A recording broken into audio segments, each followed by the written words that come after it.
क्या नाम है? अरे बताओ, कहाँ है शर्मा रहे? बताओ नाम बताओ। ऐसी अच्छी भी फोटो आएगी टीवी पे। रूबी देवी। अच्छा रूबी देवी, कहाँ से आई? किर्रा से। अच्छा ये बताओ काय के लिए आई थी? मायावती के लिए। तो क्या कहेंगी बहन जी? क्या कह रही है कि मुझे जितावा वोट दें। दोगी? हाँ। काहे? बिना जिताई बिना दिए वोट। अच्छा ये बताओ, मोदी जी की 10 साल से सरकार है, कुछ फायदा दिए? कुछ नहीं, सिलेंडर तेज है, सब चीज तेज कर दी गैस। हाँ, कुछ नहीं मिला। के अलावा कुछ है? बच्चों की पढ़ाई की सुविधा है। बच्चा पढ़े लिखे घूम रहे हैं। हमारे बच्चे तो पढ़े नहीं, हमें तो कोई सुविधा है नहीं, तो मायावती जी को हम क्यों नहीं जिताएंगे? तो किसको जिताएंगे? मोदी को। पहले दिए थे मोदी को वोट? हमने नहीं दिया, हमारा वोट ही नहीं था। हमारा वोट अब बना है, हम मायावती जी को देंगे ना। तो वोट मोदी को तो फिर हम नहीं दे। मोदी को तो नहीं दियो। मोदी को पहले नहीं दो। अच्छा हाँ, तो किसने दिया था पहले? काय देख रहे हो? अच्छा उन्हीं की है। अरे उधर, और तुम तो नहीं उनकी उधर मुकल। तो क्या कहा मोदी ने? कहा था कि 2 करोड़ नौकरियां देंगे, तो लड़के बच्चे को नौकरी वोकरी मिली? कुछ नहीं मिली, कुछ नहीं मिली। भर्ती निकलती तो कैंसिल हो जाते, नौकरी मिले कहाँ से? अब तुम्हारे लिए तो राम मंदिर बनवा दिया, वो कह रहे मंदिर में आओ, परिक्रमा लगाओ बस। राम मंदिर बनने से काम मतलब है? बस तुमने काम चलेगा है? जब बच्चे हमारे पढ़े लिखे हैं, तो फार्म डालते हैं और भर्ती निकल ली है और लीक कर देते हैं, तो क्या फायदा है इसी पढ़ाई से? अच्छा किसने दिए थे पहले वोट? किसने दिए वोट? तो कभी डाले थे फूल में पहले वोट? वोट तो डाले थे। अरे डाले थे, तुम काय धमका काय डाले थे? हाथी में डाले। सरकार है, सभी दे रहे, हमें मान ले वोट तो डाल ही रहे सभी। हाँ, अब की बार नहीं डालोगे? सरकार बने या ना बने, हम लोग बहन जी की जब से खड़ी भाई हैं तब से हम लोग सब बहन जी के हाँ बता। कभी नहीं डाले वोट। काय में नहीं डाले? काय में नहीं डाले? कमल हम नहीं डाले। तुमने नहीं डाले कमल? नहीं डाले। काहे नहीं डाले भाई, सरकार जो है पार्टी तामा डाल तो जीता है या ना जीता है। बहन जी ने सब बहन जी ने सब कुछ किया, बहन जी को देंगे वोट। अच्छा मोदी ने क्या करो कुछ। अच्छा मोदी जो कह रहे हैं हम तो राम राज्य आ गया एकदम, तुम कह रही कुछ किया नहीं? बात से क्या फायदा है? कुछ नहीं है। अरे मोदी जी कुछ जानते हैं? वो जानते नहीं? हाँ, क्या जानते हैं वो? अरे हमें क्या, तुम बताओ। अरे हमें आप बताओ क्या जानते हैं वो? अब मुझे तो पता है कि जाके कहाँ आ गया वो, तो देश और बेच दिया था है? देश बिक गया। और क्या देश बिक गया? अरे कहाँ बिक गया यार? वो कह रहे एकदम अब तो हिंदू राष्ट्र बनेगा। वो बीजेपी सरकार नहीं बनी थी तब 55 लाख करोड़ रुपया खर्चा था, कर्जा था भारत के ऊपर। आज 255 लाख करोड़ रुपया कर्जा हो गया भारत के ऊपर। ये बात जानते हो तुम? क्यों? कब से जानने लगे?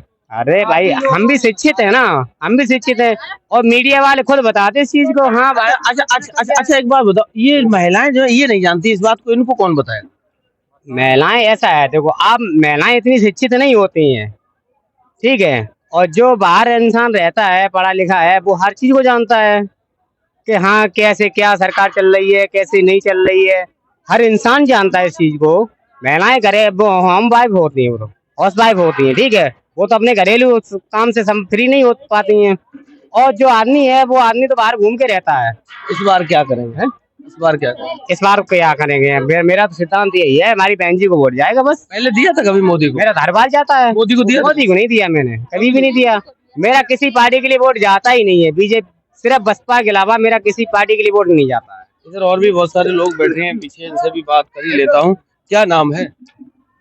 अरे क्या फायदा है आपके इसमें चलाओगे और नहीं जो से सही जगह पे क्यों नहीं चलाएंगे ये बता? चलाते ही नहीं है, उसमें काट दोगे, बाकी कितना चलाओगे? क्या फायदा है कहने के लिए? अच्छा पूर्ण विश्वास से नहीं चलाएंगे? होता ही है ऐसा। कैसे पता? अच्छा पता तो सामने आता है। ये जब कितने पत्रकारों को जानते हो आप? अब हम पत्रकार ना जानते, लेकिन आप अगर चलाओगे तो अच्छी बात है, आपके लिए शुक्रिया है। हम तुम्हारी कसम चलाएंगे। अब बोल, दिल की बात बोलना। लेकिन चलो हाँ, क्या बोले दिल की? मोदी जी के 10 साल का कार्यकाल, मुझे तो 10 साल का और 10 साल कर ले तो अभी अच्छा नहीं लग रहा है। 10 साल का मेरे कार्यकाल बता तो दिया। अरे तुमने बता दिया, तुमने रोटी खा ली, इनका पेट भर गया। मुझे 10 साल का उनका कार्यकाल है जो वो अच्छा नहीं लग रहा है। हाँ वो तो कह रहे हिंदू राष्ट्र बनाएंगे, राम मंदिर हमने बना दिया है, तीसरी बार के लिए कपड़े भी सिलवा लिए, लाल किले से भाषण दें। कपड़े सिलवा लिए, अब वो विदाई का नंबर है उनका, अब विदाई होगी, कपड़े विदाइयों के साथ होगी उनकी अब। तो ये मतलब विदाई वाले कपड़े सिलवा, हाँ, विदाई वाले कपड़े हैं ये। कौन बनेगा प्रधानमंत्री? अब प्रधानमंत्री तो आगे तो अभी बन के जाने दो, तब बनेंगे। कौन बनेगा? ये अलग चुनाव लड़ रही है, समाजवादी पार्टी अलग चुनाव लड़ रही है, कांग्रेस उनके गठबंधन में चुनाव लड़ रही है। 2019 में साथ जब चुनाव लड़े तब सरकार नहीं गिरा पाए, तो अब कैसे करा ले? तो अभी तो आंकड़े पहले हिंदू मुस्लिम का वो करते थे, ये मोदी का जो है वो हिंदू मुस्लिम का करते थे। लेकिन अब की बार तो बहन जी को नहीं कहेंगे कि इन्होंने नहीं लड़ाई, अब तो हिंदू लड़ाई है ना। काफी हिंदू हैं, ब्राह्मण हैं, 10-11 ब्राह्मण हैं, ठाकुर हैं, तो उससे तो बीजेपी को नुकसान हो रहा है कि नहीं हो रहा है? अब कौन जीतेगा ये तो आगे। अच्छा, मैनपुर में यादव लड़ा दिया तो अब कहाँ बीजेपी को नुकसान हो? अरे बीजेपी को नहीं नुकसान हो रहा है तो उनको भी तो नुकसान तो त्रिकोणी में तो हो जाएंगे। फिरोजाबाद से मुसलमान लड़ा दिया, कहाँ नुकसान हो रहा है? नहीं हो रहा तो सपा को तो होगा नुकसान, उनको नहीं होगा तो कौन होगा? अभी तो आप कह रहे थे बीजेपी को नुकसान करा रहे थे। अरे बीजेपी का भी नुकसान होगा, क्यों नहीं हुआ है? पश्चिमी उत्तर प्रदेश में क्यों नहीं हुआ है उनको? अच्छा, एक चीज बताओ, समाजवादी पार्टी वाले आरोप लगा रहे हैं जब से यहाँ मैनपुरी में टिकट यादव को दिया गया, वो कह रहे हैं कि एक फोन आया था बीजेपी ईडी सीबीआई के कार्यालय से, बेंजिन तुरंत यादव को टिकट दे दी। नहीं, ऐसा कुछ नहीं है। ईडी और उसका होता तो अब तक दोनों कब के फंसा देते, ईडी और उसका होता। अब तो अब बता रहे, पहले साक्य को दिया था, फिर दबाव आया तो फिर टिकट बदल। वो तो एक जगह 3-3 प्रत्याशी बदले जाते, सपा ने भी बदले, बीजेपी बदल रही है। कोई अगर बहन जी करते हैं तो वो काम तो भाई ये अच्छा नहीं है, और करें तो सब कुछ अच्छा है। क्या नाम? हेमचंद्र। कहाँ से आए? नंगला सेमर से। सेमर से आए हो, क्या काम धंधा कर? बीएससी के लिए जो बहन जी आई थी उनकी रैली में आए थे। रैली में तो है, काम धंधा क्या, व्यापार क्या? काम का धंधा के लिए अपनी खेतीबाड़ी करते हैं। किसान हो। मोदी जी ने कहा था आय को दोगुना कर देंगे हम।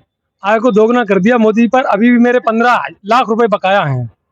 अभी भी एक बीजेपी कार्यालय से फोन आया था, मेरे पास रोज आते हैं, तो वो कह रहे थे कि बीजेपी सरकार ने आपको बहुत सारी सुविधाएं दी हैं, सिलेंडर भी दिया महिलाओं को फ्री, और 2000 रुपए भी दे रहा है। तो मैंने उनसे एक पूछा कि मैं बीजेपी का भक्त हूँ, मैंने उनसे ये कहा, पत्रकार महोदय, मैंने उनसे ये कहा कि मैं बीजेपी का भक्त हूँ, और आप ये बताइए बीजेपी ने इतना काम किए हैं लेकिन थोड़े बहुत मेरे समझ नहीं आ रहे हैं। जो हमें 300 रुपए का सिलेंडर था, आज उस सिलेंडर को 1100-1200 में मिला है। सरकार एक महीने में 500 रुपए देती है किसानों को, और 3-4 महीने में कितने देती है? 2000 रुपए। 4 महीने में कितने देती है? 2000 रुपए। वार्षिक में कितने देती है? 6000 रुपए। हमें 500 रुपए महीना हो गया। अब मैं अपने माँ बाप के 4 लड़के हैं, और 4 लड़कों में न्यारे हो गए हैं, पिताजी भी न्यारे हैं, मम्मी पापा अलग अलग हैं, और हम 4 भाई हैं। 4 भाइयों को सिलेंडर 300 वाला हमें 1200 में खरीदना पड़ रहा है, तो हमारी जेब से कितना जा रहा है?